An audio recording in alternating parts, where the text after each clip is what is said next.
Do you have questions about your employment rights? Ask a Lawyer is here for you. Each week, experts from EmploymentLawyer.ca answer your questions. Visit cp24.com/askalawyer and watch Wednesdays at 9:30 p.m. on CP24.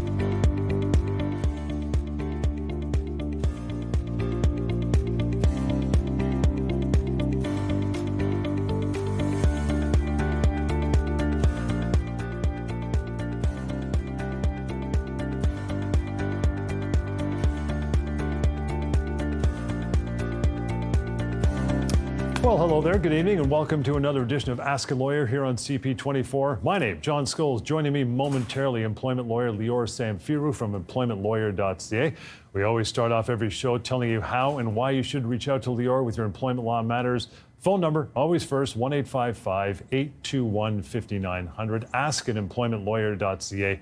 Through email, we'll give you more contact information throughout the half hour. Now, normally I give you the whole spiel about employment rights and how we deal with that every week in the show. We have been doing that for years, but this week we're going to throw you a little bit of a curveball. The reason being is when Lior in his daily job at the firm and all of his colleagues and employees as well, in addition to employment law questions when they call in for those matters, sometimes it bleeds over to disability law, which just happens to be the other half of the practice of Lior's law firm. Employment law and disability law, because there's a lot of cohesion crossover between the two. So we thought it was high time to address some of those concerns you have each week on the phone and email that Lior gets. So that's what we're going to cover on. So this is a kind of new territory for this half hour, but trust me, we've been doing this a while. We got that nailed down, so you're in good hands. Again, the contact information is the same anytime to reach out to Lior. But we always start, Lior, with the week that was, case of the week. What's going on, pal? Hey, John. Great to be here to be talking about this very, very important topic. I spend all of my time when I'm not here working with individuals about their employment issues, making sure they understand what to do if they're facing a workplace problem. You have rights. You have entitlements. The law is there to protect you. The law provides you so many rights, but you have to know what it is. You wouldn't do other things without knowing what your rights are. Well, you shouldn't be working without knowing what your rights are. And beyond, of course, this 30-minute show, you always can reach me in the office. 30 minutes here, the rest of the time, talking, solving problems, dealing with individuals and their workplace issues. You can call me, email me in the office, that contact information throughout the show. And as John said, we're getting a lot of questions from employees about their rights while on disability. What happens if you need to go on disability? What happens if your insurance company is not cooperating? They cut you off benefits, denying you benefits. If your employer is insisting you come back, but you're still unable to work. So we want to focus this show beyond just the usual stuff we talk about on that, because I know there's a lot of people, whether it's physical ailments, mental health issues, you have to understand what your rights are. It's even more important than ever that you'll know that you have rights. There's things that you can do. There's help out there for you. You don't just have to take a denial from your insurance company. You don't have to just listen to your employer when they're threatening you that you're going to lose your job because you're sick. So let's start off with the situation that came across my desk that I think makes the point very, very clearly. I spoke with a lady who very recently had to be off work. She was off work for about 7 months or so because of a serious medical condition. She was working on getting better, working with her doctors and therapists to get healthy so she can come back to work. Well, as she's doing that, she gets a note from her insurance company, her long-term disability insurance company, saying, "We think the time has come for you to come back to work. We don't agree that you should be off work. You're fine to go back. So you're going to be cut off in a few weeks off these benefits." Now, keep in mind, of course, she was not ready. She knew it. Her doctor knew it. But the insurance company felt differently. Well, just as she's processing this, just as she's trying to figure out what to do, she gets a note from her employer, making matters much worse. "Hey, employee, we heard from your insurance company that you're ready to come back to work, so you're expected to be back to work next week, or else I guess we'll just consider you to have resigned." You can imagine how she reacted. Again, throughout this, she's not able to work. She's disabled. Thankfully, she called my office. We have a whole team at the office just dealing with these issues. So here's what we told her. Number one, your insurance company should not be cutting you off if your doctor says you cannot work. It's as simple as that. So we can either deal with your insurance company and get them to either reinstate your benefits or compensate you. So right off the bat, don't worry. We'll deal with the insurance company. Beyond that, of course, with respect to your employer has to listen to your doctor, not to another doctor, not to the insurance company or or their doctor. If your doctor says you cannot work, you can be off work regardless of what happens with the disability insurer. You can't be considered to have resigned. You cannot be let go. So what I'm going to do is I'm going to tell that employer, you can't do that. They'll back off. So bottom line is this for all our viewers. If your employer is giving you a hard time because you can't work, if your insurance company, disability insurers, denying your benefits, cutting off your benefits before they should, make sure you give me a call. You can always reach out to Lior, plus you'll catch us weekly on the radio show as well, pretty much across the country, EmploymentLawyer.ca to find a station near you. Call that number as well, the 1-855 number. And locally right here, News Talk 1010, Sundays at 1 p.m. we do our radio show. And again, because of that reason, on the radio show, we get a lot of calls that bleed into disability law as well. We like to play them here and talk about them. First phone call for the day, for the evening, is coming up right now. Listen up. I was on LTD for 2.5, 3 years. My insurance cut me off. I had a strong medical report from a specialist saying, I still need to be off, but they just cut me off completely. At that time, I also got a letter from my employer saying that I'm going to be considered AWOL if I don't go back. I didn't know what to do. Anyways, I went back, and I've been there actually now for just over a year. And I'm just wondering if I still have any recourse with insurance or with my employer. No. There you go. So this is exactly what you've been talking about. So first of all, the insurance company in that case, if he had a doctor's note, if he had an expert saying he cannot work, that insurance company should not have cut him off. Remember, that insurance company is interested. They want to take the person off their payroll. They don't want to have to continue paying, so they're going to look for any possible reason to cut him off. But that doesn't mean that they're right to do so. So, hindsight is what it is. But in that situation, if I was advising him, I'd say, as soon as you hear from your insurance company that they're about to cut you off, let us know. Oftentimes, as soon as we contact the insurance company, they'll back off. Okay, fine, we won't cut him off. He can stay on. So don't fall for that intimidation tactic. Don't fall for that pressure tactic when they say, well, you're gone and you have no recourse. Of course you have recourse. If your doctor says you cannot work and you know that, then the insurance company should cooperate. Now, with respect to his employer, well, obviously that employer should not have threatened the loss of the job. Now, if you decide to go back to work and it's not working out, there is a period of time where you can reactivate your disability coverage, a reactivation period. And usually it's about 6 months. It'd be part of your disability plan. Beyond that, you can reapply for benefits. So if you did try to go back to work and things didn't work out, you're still not able to do it, your doctor says not happening, you got to be off again, you may be able to reactivate an old disability claim. So ultimately, it starts and ends with your doctor. We'll take a short break now, folks. And Lior, you'll stay tuned as well. We want to keep it the same kind of LTD vein that we're going down at the beginning of the show. Top reasons insurance companies deny LTD claims. Really important stuff. This may happen to you sometimes. So stick around for it. That is on the other side as we continue Ask a Lawyer right here on CP24.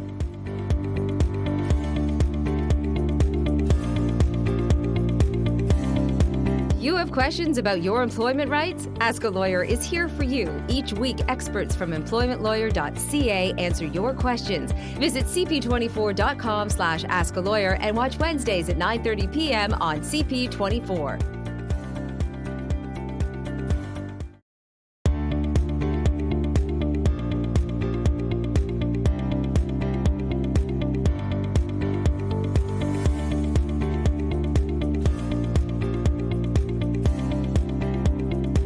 Okay, welcome back to Ask a Lawyer here on CP24. John Scholes and, of course, Lior Samfiru, always in attendance. The phone number to reach out to Lior anytime. Use it, write it down, put it in your smartphone right there. 1-855-821-5900. Reachable through email. That's simply ask@employmentlawyer.ca, or scan that QR code anytime you would like. As you may have gathered from the last, or at least first few minutes of the show, we're kind of switching tracks a little bit to the other half of what Lior's firm does with his partner, Sivan, and that is disability law, because there's a lot of overplay between the two. So in that regard, I want to get to the main topic for tonight. It's going to be a little bit different, Lior. Top reasons insurance companies give for denying long-term disability claims. First time we've done it on this show, but let's get into it. Reason number one, you are not what they call totally disabled. I love that one. So, John, many employees have disability coverage as part of their benefits plan, and that coverage is there to help you, to be your insurance policy, to be a cushion if you can't work. So if you can't work, you have a medical condition, you've paid for this benefits to have that payment potentially till the age of 65. Unfortunately, an insurance company is often in the business of trying to cut you off, to deny those benefits. So one of the reasons they give, as you've said, is that you're not totally disabled. And the thing is, Someone may hear, I'm not totally disabled. You're right. I'm not in a wheelchair. I'm able to participate in life. I may even be able to get groceries. So I guess they're right. I'm not totally disabled. But here's the thing, John. Totally disabled doesn't mean disabled to the point you can't function. It means unable to do your job. Totally disabled from being able to do your job. You may be able to go to the gym. You may be able to play with your kids and go grocery shopping, but that's not the question. The question is, can you do your job? That's really all this means. So people hear, oh, they say I'm not totally disabled. That's true. Look, I'm functioning. I went for a walk today, so I guess they're right to cut me off. Absolutely not. No, it's not actually totally disabled that you're in not functioning. If you can't do your job and you know it, you've tried, your doctor says you can't do your job, you're totally disabled for the purpose of the insurance policy, which means you should not be denied benefits. You should not be cut off benefits. And if you still are, that insurance company is doing something wrong. You have to give me a call. Now, the reason is, number two, Lior, is insufficient medical documents supporting your disability. They throw that one at you all the time. Insufficient. We haven't got enough. We're not playing ball here. The insurance company always wants more. They say they want more. We want more documents. You didn't give us enough. I know you talked about your doctor's note and your specialist, but that's not enough. So how can we be sure that you really are unable to work? No, it's an excuse. You don't have to give them the world. You don't have to go back years and years of medical history. There's a reasonableness factor to this. So if you have a doctor's note that's clear that says you can't go work, you can't do your job, or if you're seeing a specialist, that specialist is saying that. That's all that's needed. The idea that you should be giving more, it really just an excuse for the insurance company to cut you off. Again, this something we're talking about because it happens all the time. And we don't want you to be taken advantage of. We don't want you to walk away from those disability benefits that you're owed. It's there for you as part of your employment policy because you may need it. And if you need it, the insurance company should pay what it owes. Again, this week we're talking about reasons having to do with disability law, kind of the other half of what Lior's firm does, and reasons why you're either denied or cut off your claim. Number three is there's no formal diagnosis for your disability, especially when it comes to mental health situations, right? They love that one. Yeah, listen, if you broke your arm, there's going to be a diagnosis. You have a broken arm. That's why you can't work. But not every condition is that straightforward. In some situations, it's going to take time to find an actual diagnosis, or the doctors may not be sure what we know you can't work. We know you can't do your job, but we're not sure exactly what the formal diagnosis is. As John said, that's very common with mental health reasons. Well, oftentimes, an insurance company is going to say, well, because you don't have a formal diagnosis, how can we approve your disability benefits? We're going to deny you. No, can't do that. That's not the question. The question is not what is the diagnosis. The question is there a condition that makes you unable to work? If there is, even though we're still trying to figure out exactly what to call that condition, you should be getting benefits. Don't fall for that denial. Don't allow the insurance company to impose conditions that don't really exist. They're making it up as they go. So no, oftentimes I see that with fibromyalgia. It may take a while before that is a determination.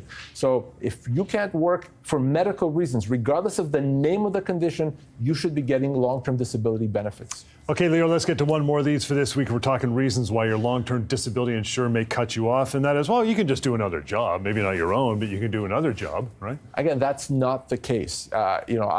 I'm a lawyer. Maybe I can also lay bricks, but that doesn't necessarily mean that that's what the test is. You need to do a job that you're able to do, that you've been trained to do, something that's within the scope of what you were doing before. Anyone can potentially do a job, and oftentimes an insurance company is going to say, well, since you're able to do something, you're not laying in bed all day unable to move, we're going to deny your disability. But that's not the question. Can you do your job or something similar to it, okay? Can you do your job or something that you've been trained for doing? And if you cannot, because you're sick, because your doctor's saying that you can't, you should be getting those disability benefits. That's just an excuse that the insurance company is using to say, we just don't want to pay you. Again, reach out to Lior when it comes to those disability questions, along with the employment questions. That's what we're covering this week. I want to get to an email quickly here. Lior says, guys have been denied long-term disability. The insurance company has invited me to appeal their decision. Should I do it? I'll tell you right away, no, sir. Well, absolutely not. And let me explain why. So an insurance company denies you. So when you're appealing to the same person that's already denied you. They've already made that decision. So why bother? Why do they say appeal the decision? Because they want you to feel you've done something, that you've exhausted all your options. Oh, I've even appealed and they still denied, so I guess now I have no option. I have to live with this denial. Absolutely not. The appeal, as one of my colleagues says, is just a false mirage of hope, a mirage of false hope. It's not true. You don't have to appeal. You don't need to appeal. You should not appeal. It's not going to get approved. What you have to do instead is let us do what we do and tell the insurance company that if you don't pay, we're going to take legal action against you. You're going to have to pay insurance company. That appeal is a waste of time. It's a waste of mental energy, and it's time you don't have, because if you're not getting paid in the meantime, don't engage in a process that's not going to get you compensation. All right, we got to take a short break. Lots more to cover here on this employment law show / disability law show of Ask a Lawyer this week. We'll do that with another phone call on the other side, so stick with us. Ask a Lawyer continues here on CP24.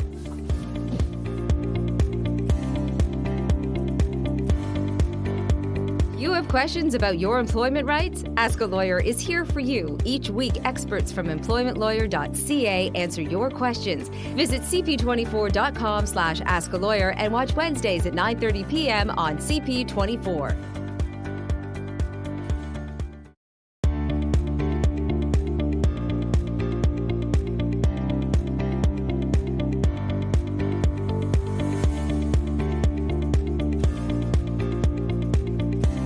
Welcome back. Thanks for hanging around here through that short break. Ask a Lawyer on CP24. John Scholes here. Employment lawyer Lior Samfiru always with me.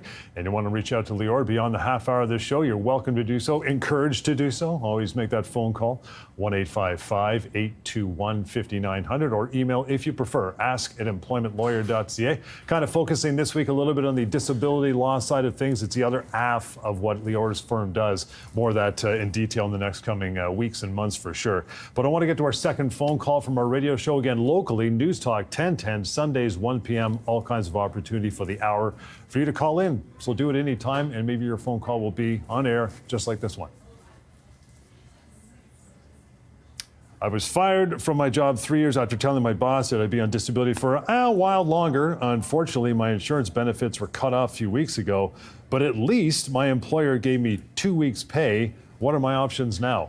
So, John, this is exactly what we're talking about, that interplay between employment law and your disability rights. So let's be very clear here. First of all, the insurance company should not have cut him off because he still can't work. So right away, we got to deal with that insurance company, because that's supposed to pay him till 65, not before that, unless he's able to come back to work. Now, with respect to his employer, he thinks his employer is doing him a solid by giving him 2 weeks' pay.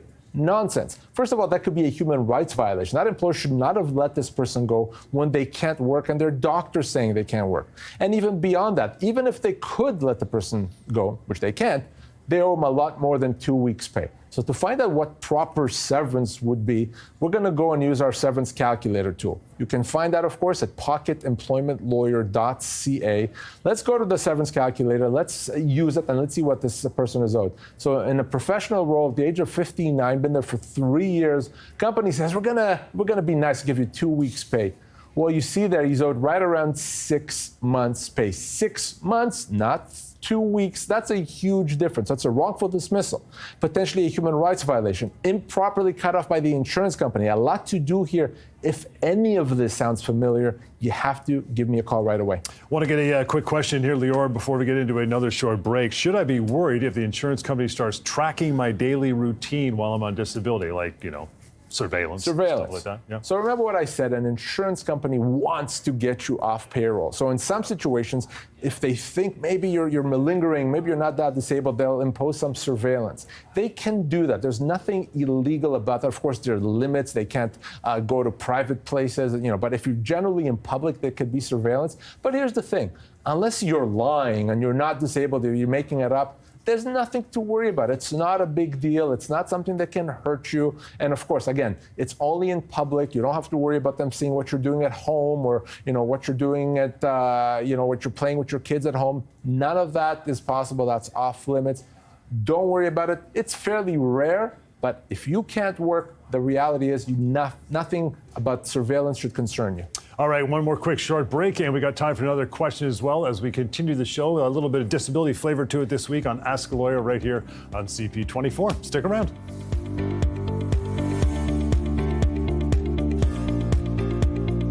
You have questions about your employment rights? Ask a Lawyer is here for you. Each week, experts from EmploymentLawyer.ca answer your questions. Visit cp24.com/askalawyer and watch Wednesdays at 9:30 p.m. on CP24.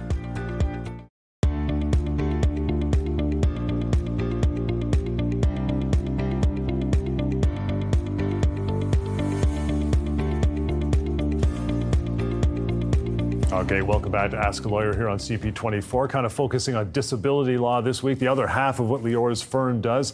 And we got a question from his live stream. It's YouTube, Facebook, LinkedIn. Join that at stlawyers.ca. And here comes the question up on your screen. My 52-year-old sister is getting long-term disability payments for chronic pain and fibromyalgia. She's been told by the insurance company that they will pay her up to the 2-year mark and then close her file. Can they do that? Absolutely not. And that's a very common thing. The insurance company says, well, after 2 years, it's harder to get benefits. We have a different standard for those benefits. At the end of the day, it shouldn't be that way. If your insurance company is not paying you, but your doctor and you know you can't do the job or even a similar job, they should not be cutting you off. It's not something they're allowed to do. It's not automatic. You can still either get them to continue paying you, potentially until 65, or if they still insist on cutting you off, there'll be a monetary compensation for that. This often happens at that 2-year mark. Don't let them get away with it. Whether it's the 2-year mark or frankly any other time, if you're being threatened with being cut off, call us. And do that as we wrap up for another week. Thank you for tuning in. You can call Lior anytime. That number, one more time, 1-855-821-5900. Email is ask@employmentlawyer.ca. Don't forget the website, pocketemploymentlawyer.ca. And our radio show weekly, pretty much across the country, but locally here in the GTA. News Talk, 1010, Sundays at 1 p.m. All other matters, reach out, cp24.com/askalawyer. Thank you so much for hanging out with us. We'll catch you again next week right here on Ask a Lawyer. Boom.